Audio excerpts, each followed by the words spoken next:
இந்த வீடியோவை உங்களுக்கு வழங்குவோர் மாலை முரசு செய்திகள் தொலைக்காட்சியின் படிப்போம் ஜெயிப்போம் உயர்கல்வியை தேர்ந்தெடுப்பதில் உள்ள சந்தேகங்களை தீர்க்கும் நிகழ்ச்சி தினமும் மாலை 5 மணிக்கு. வணக்கம். போர்சஸ் எட்கேஸ் வழங்கும் தமிழ்நாடு 360க்கு உங்களை வரவேற்பது நான் தனலட்சுமி. தமிழகத்தில் உள்ள அனைத்து மாவட்ட நிகழ்வுகளையும் விரிவாக பார்ப்பதற்கு முன் தலைப்புச் செய்திகளை பார்க்கலாம். ராமநாதபுரம் மாவட்டத்தில் பூச்சி தாக்குதல் காரணமாக வேரோடு சாய்ந்து வரும் பருத்தி செடிகளால் விவசாயிகள் வேதனை. அரசு உரிய இழப்பீடு வழங்க கோரிக்கை.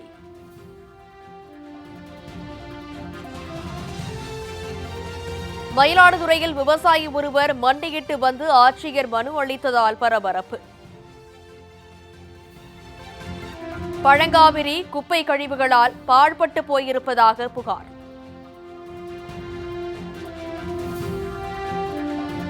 அழகுநேரியில் சேதமடைந்து கிடக்கும் அங்கன்வாடி மையத்தினால் அவதிக்குள்ளாகும் குழந்தைகள். புதிய கட்டடம் ஏற்படுத்தி குழந்தைகள் நலன் காக்க கோரிக்கை.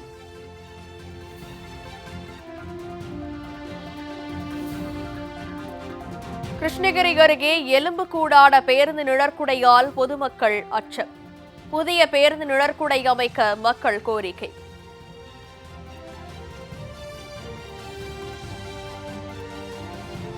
உயிருள்ள வரை ஒரு சட்டு தண்ணீரை கூட எடுத்து செல்ல அனுமதிக்க மாட்டோம் என ராமநாதபுரம் அருகே கிராம மக்கள் போராட்டம்.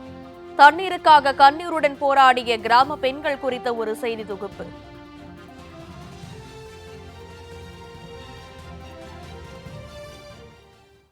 இனி விரிவான செய்திகள். ராமநாதபுரம் மாவட்டத்தில் வேர்பூச்சி நோய் தாக்குதலால் பாதிக்கப்பட்ட பருத்தி விவசாயிகளுக்கு தமிழக அரசு உரிய நிவாரணம் வழங்கும் என கோரிக்கை எழுந்துள்ளது. வெள்ளை தங்கம் என அழைக்கப்படும் பருத்தி பன்றிகள் சுமார் 25,000 ஏக்கர் பரப்பளவில் பரமக்குடி, சிங்கராயபுரம், மேலப்பெருங்கரை, பார்த்திபனூர், நயினார்கோவில், சத்திரக்குடி உள்ளிட்ட பகுதிகளில் பயிரிடப்பட்டு வருகிறது. இதில் MC7, ஸ்ரீவில்லிபுத்தூர் ராசி ரகம் உள்ளிட்ட ரக பருத்திகள் பயிரிடப்பட்டு வரும் நிலையில் 6 மாத பயிராட பருத்திக்கு நடவு செய்தல், களை எடுத்தால் என ஒரு ஏக்கருக்கு 30,000 ரூபாய் முதல் 40,000 ரூபாய் வரை விவசாயிகள் செலவு செய்துள்ளனர். இந்நிலையில் பிப்ரவரி மாதம் நடவு செய்த பருத்தி செடிகள் அறுவடைக்கு தயாராக இருந்த நிலையில் திடீரென வேர்பூச்சி நோய் தாக்குதல் காரணமாக செடி முழுவதும் காய்ந்து வருகிறது. இதனால் இலைகள் மஞ்சள் நிறமாகி பழுத்து உதிர்ந்து விடுவதோடு பருத்தி காய்களும் உதிர்ந்து விடுவதால் உற்பத்தி பாதிக்கப்பட்டுள்ளது.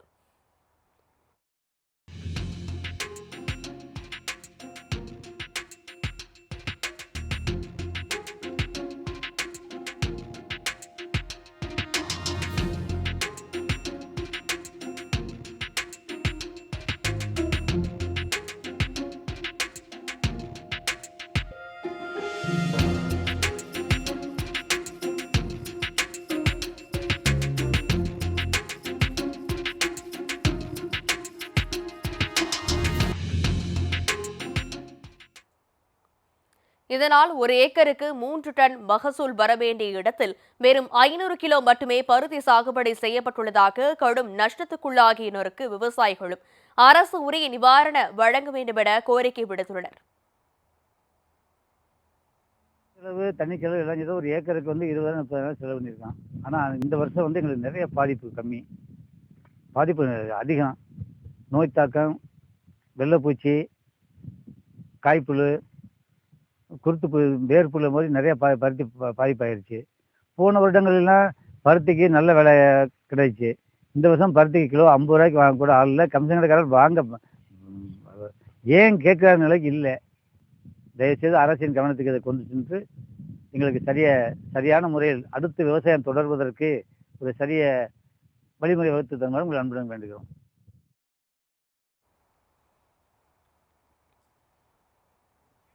மயிலாடுதுறையில் விவசாயி ஒருவர் மண்டியிட்டு வந்து ஆட்சியர் அலுவலகத்தில் மனு அளித்த சம்பவம் பெரும் பரபரப்பை ஏற்படுத்தியுள்ளது. மயிலாடுதுறை மாவட்ட ஆட்சியர் அலுவலகத்தில் விவசாயிகள் குறைதீர்க்கும் நாள் கூட்டம் ஆட்சியர் ஸ்ரீகாந்த் தலைமையில் நடைபெற்றது. இதில் பல்வேறு பகுதிகளில் இருந்து வருகை தந்திருந்த விவசாயிகள் கலந்து கொண்டு தங்களது குறைகளை தெரிவித்தனர். அப்போது இயற்கை விவசாயி ராமலிங்கம் என்பவர் ஆட்சியர் அலுவலகத்தின் வாய்களில் இருந்து கூட்டம் நடைபெறும் அரங்கிற்கு மண்டியிட்டபடி வருகை தந்து மனு ஒன்றினை அளித்தார். அதில் தொடர்ந்து மயிலாடுதுறை நகரின் முக்கிய நீர் ஆதாரமாக விளங்கும் பழங்காவேரி தற்போது குப்பை மற்றும் கழிவு நீரால் சூழப்பட்டு இருப்பதால் காவேரி நீர் செல்ல முடியாத நிலை உள்ளது எனவும் இதுகுறித்து பலமுறை புகார் அளித்தும் நடவடிக்கை எடுக்காததால் விரக்தியில் மண்டியிட்டு மனு அளிக்க வந்ததாகவும் அவர் தெரிவித்தார். இதனையடுத்து பழங்காவேரி பொதுப்பணித்துறை கட்டுப்பாட்டில் இருப்பதாகவும் குப்பைகளை போடும் நபர்கள் மீது நடவடிக்கை எடுக்க நகராட்சி நிர்வாகத்திடம் தெரிவித்துள்ளதாகவும் ஆட்சியர் பதிலளித்தார். பார்த்தீங்கன்னா மயிலாடுதுறையினுடைய முக்கிய நீர் ஆதாரமாக இருக்கக்கூடிய பழங்காவேரின்னு ஒரு ஆறு, கிட்டத்தட்ட ஒரு 100க்கும் மேற்பட்ட குளங்களை நகரத்திலையும், மயிலாடுதுறை ஒன்றியத்தில் கோடங்குடி அந்த பக்கத்தில் வந்து கிட்டத்தட்ட ஒரு 50க்கும் மேற்பட்ட குளங்களையும், ஒரு 1000 ஏக்கர் நிலமும் பாசனம் பண்ண வாய்க்கால் அது.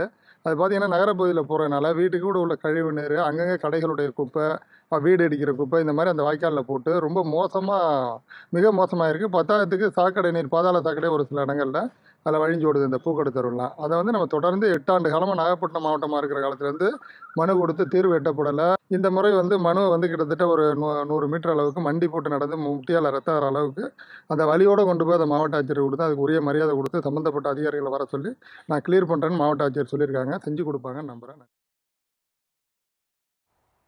திருநெல்வேலி மாநகராட்சிக்குட்பட்ட அழகுநேரியில் சேதமடைந்து கிடக்கும் அங்கன்வாடி மையத்தினால் படிக்கும் குழந்தைகள் பெரும் அவதிக்குள்ளாகியுள்ளனர். அழகுநேரி கிராமத்தில் உள்ள அங்கன்வாடி மையம் சுவர்கள் சேதமடைந்தும் உட்புற தரை பெயர்ந்தும் ஜன்னல்கள் உடைந்து மோசமான நிலையில் பாழடைந்து காணப்படுவதால் அருகில் உள்ள குறுகிய ஓட்டு கட்டடத்தில் இயங்கி வருகிறது. இந்த குறுகிய ஓட்டு கட்டடத்தில் நெருக்கடியான இடத்தில் குழந்தைகள் கல்வி கற்க வேண்டிய அவலநிலை நிலவுகிறது. போதிய வெளிச்சமோ காற்றோட்டமோ இல்லாத இந்த சிறிய ஓட்டு கட்டடத்தில் குழந்தைகள் நாள் முழுவதும் இருக்க வேண்டியுள்ளதால் அவர்களின் உடல்நலத்திற்கும் மனநலத்திற்கும் பாதிப்பு ஏற்பட்டுள்ளதாக கூறப்படுகிறது. இதுகுறித்து அழகநேரி கிராம மக்கள் கடந்த 4 ஆண்டுகளுக்கு மேலாக கோரிக்கை விடுத்து வரும் நிலையில் எந்த நடவடிக்கையும் எடுக்கப்படவில்லை என கூறப்படுகிறது. குழந்தைகளின் எதிர்காலத்தை பாதிக்கும் இத்தகைய அடிப்படை தேவையை பூர்த்தி செய்யாமல் அலட்சியம் காட்டும் அதிகாரிகளுக்கு கண்டனம் தெரிவித்துள்ள கிராம மக்கள் மாநகராட்சி மற்றும் மாவட்ட நிர்வாக அதிகாரிகள் உடனடியாக தலையிட்டு அழகநேரி குழந்தைகளுக்கு பாதுகாப்பான, சுகாதாரமான மற்றும் தரமான அங்கன்வாடி மையத்தை அமைத்து தர வேண்டும் என கோரிக்கை விடுத்துள்ளனர். இங்க வந்து நம்மளுக்கு அங்கன்வாடி கெட்டி 13 வருஷம் தான் ஆகுது. ஆனா அதுக்குள்ள இந்த அங்கன்வாடியோட நிலைமையை பாருங்க. சின்ன பிள்ளைங்க உள்ள போறதுக்கே பயப்படுறாங்க. ஒரே இடிஞ்சுக்கிட்டு மேல இருந்து விழுந்துகிட்டு அந்த மாதிரிதான் இருக்கு. அதனால பூட்டியே தான் இருக்கு. நாங்க ஒரு 4 வருஷமாவே கோரிக்கை வச்சுக்கிட்டு இருக்கோம். ஆனா எந்த ஆக்ஷனுமே எடுக்க மாட்டேங்காங்க.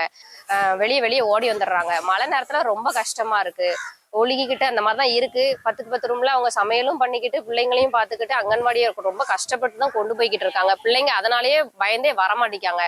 இப்போ இதை கொஞ்சம் சீக்கிரம் ரெடி பண்ணி கொடுத்தீங்கன்னா சின்ன பிள்ளைங்க விஷயத்துல ஏதாவது ஒரு அசம்பாவிதம் நடந்ததுக்கு அப்புறம் தான் ஆக்ஷன் எடுப்பாங்கன்னு நினைக்கிறேன். அதுக்கு முன்னாடி கொஞ்சம் ஆக்ஷன் எடுத்து கொஞ்சம் நல்லபடியா ஏதாவது பண்ணி கொடுத்தீங்கன்னா கொஞ்சம் நல்லா இருக்கும். திருச்சி மாவட்டம் லால்குடி அருகே வாய்க்கால் பாலம் உடைந்த விவகாரத்தில் பொதுமக்கள் அதிகாரிகளுடன் வாக்குவாதத்தில் ஈடுபட்டனர். லால்குடி அருகே தாளக்குடி பகுதியில் ஐயன் வாய்க்கால் குறுக்கே கட்டப்பட்ட பாலம் தற்போது பாசன நீர் திறந்துவிடப்பட்ட போது உடைந்து வாய்க்காலுக்குள் விழுந்தது. இதுகுறித்து தகவல் அறிந்த லால்குடி வட்டார வளர்ச்சி அலுவலர் உள்ளிட்ட அதிகாரிகள் உடைந்த பாலத்தை பார்வையிட்டு ஆய்வு செய்தனர். அப்போது அங்கு திரண்டிருந்த பொதுமக்கள் இந்த பாலத்தையே தாங்கள் நம்பி உள்ளதால் போர்க்கால அடிப்படையில் உடனடியாக பாலத்தை சீரமைத்து தர நடவடிக்கை எடுக்க வேண்டும் என கோரிக்கை வைத்தனர்.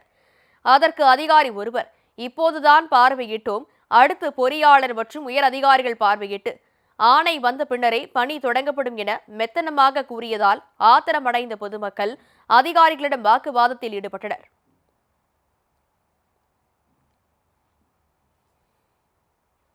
கொடைக்கானலில் சோலை குருவி அமைப்பைச் சேர்ந்தவர்கள் சேகரித்த குப்பைகளை யானை வடிவத்தில் உருவாக்கி விழிப்புணர்வு ஏற்படுத்தினர். கொடைக்கானலை சுற்றி சுமார் 70% மேலாக வனப்பகுதியாக இருந்து வரும் நிலையில் எங்கு நோக்கிலும் குப்பை நிறைந்து காணப்படுகிறது. இந்நிலையில் கடந்த 2019ஆம் ஆண்டு முதல் சோலை குருவி என்ற அமைப்பினர் வனத்துறையுடன் இணைந்து மாதத்திற்கு ஒருமுறை சுத்தம் செய்து வருகின்றனர். அதன் ஒரு பகுதியாக அந்த சமூக அமைப்பை சேர்ந்தவர்கள் வன பணியாளர்கள் மற்றும் கல்லூரி மாணவிகள் உள்ளிட்ட சுமார் 100க்கும் மேற்பட்டோர் பாம்பை சோலை என்ற வனப்பகுதியை சுத்தம் செய்தனர். இதில் அப்பகுதியில் மட்டும் 1 டன் அளவிற்கு பிளாஸ்டிக் பாட்டில்கள், கண்ணாடி பாட்டில்கள், பிளாஸ்டிக் பைகளை சேகரித்த அமைப்பினர் அவைகளை யானை வடிவில் வடிவமைத்து வனப்பகுதியில் குப்பைகளை வீசக்கூடாது என விழிப்புணர்வு ஏற்படுத்தினர்.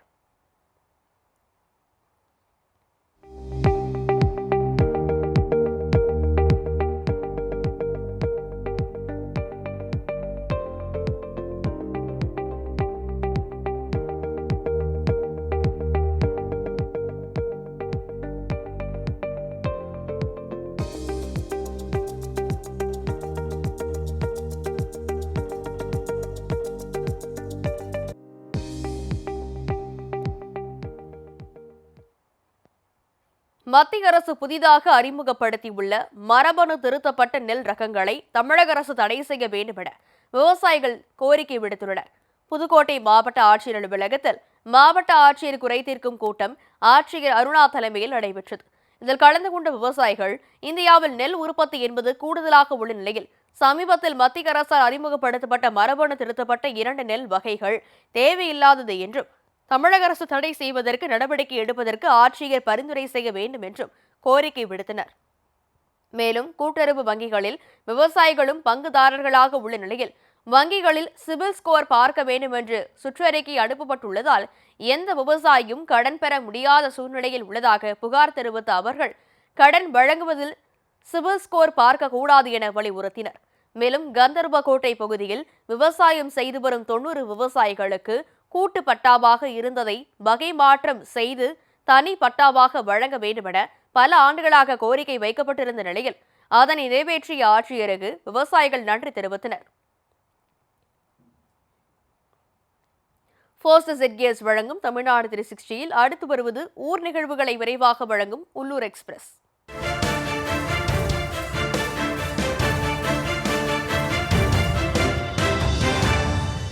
கிருஷ்ணகிரி அருகே கிராம உதவியாளரை தாக்கிய நபரை கைது செய்ய கோரி கண்டன ஆர்ப்பாட்டத்தில் ஈடுபட்டனர். கோட்டப்பட்டி கிராம உதவியாளர் மாதன் என்பவரை கடந்த 23ஆம் தேதி புலியூர் கிராமத்தைச் சேர்ந்த விவசாயி சக்திவேல் என்பவர் தாக்கியதாக கூறப்படுகிறது. இதுகுறித்து புகார் அளித்தும் எந்த நடவடிக்கையும் எடுக்காததால் சக்திவேலை கைது செய்ய கோரி கிராம நிர்வாக அலுவலர்கள் மற்றும் கிராம உதவியாளர்கள் கண்டன ஆர்ப்பாட்டத்தில் ஈடுபட்டனர்.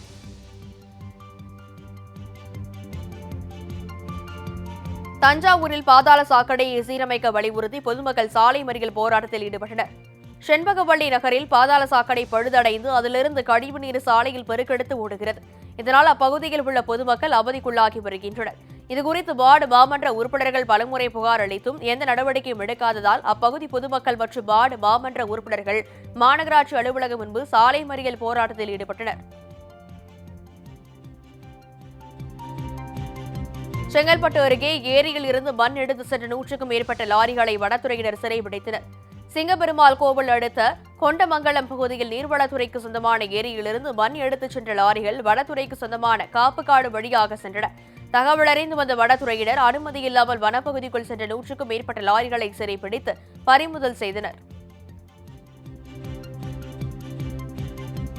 கோவை மாவட்டம் வால்பாறையில் கனமழையால் ஏற்பட்ட மண் சரிவை நெடுஞ்சாலைத்துறையினர் சரி செய்தனர். வால்பாறை சுற்றுவட்ட பகுதிகளில் தொடர்ந்து பெய்து வரும் கனமழையால் ஆறுகளில் நீர்வரத்து அதிகரித்து வெள்ளப்பெருக்கு ஏற்பட்டுள்ளது. இந்நிலையில் சோலையாறு அணை செல்லும் சாலையில் திடீர் மண் சரிவு ஏற்பட்டு பாறை ஒன்று சாலையில் விழுந்துள்ளது. சம்பவம் குறித்து தகவல் அறிந்து விரைந்த அதிகாரிகள் பணியாளர்களை துரிதப்படுத்தி பொக்லேன் இயந்திரம் மூலம் சாலையில் கிடந்த பாறையை அகற்றி போக்குவரத்தை சீர் செய்தனர்.